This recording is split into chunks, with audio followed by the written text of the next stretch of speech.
In the saying of Rasulullah Islam, the Prophet Sallallahu mentioned that when Allah Subhanahu wa Taala wants to do good to somebody, He gives him a friend.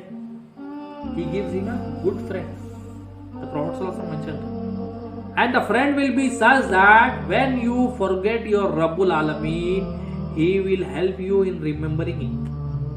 And when you are in the work of Allah Subhanahu wa Taala, He helps you. Means the Prophet Sallallahu mentioning that if Allah wants to do good to somebody, He will give him a good friend, and friend will help in remembering you, your Lord. So we should see that in whose company are we?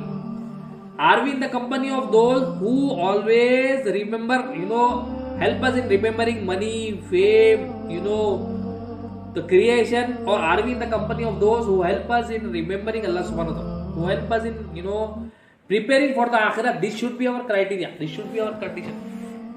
And if you have got these kinds of friends, the Prophet ﷺ mentioning this is a goodness from Allah Subhanahu wa Taala. This is a betterment from Allah Subhanahu wa Taala, because Allah says, Allah is giving, the Prophet ﷺ is saying, Allah wants to do good to you, He will give you a good friend, and He is helping you in remembering your Lord when you forget Lord.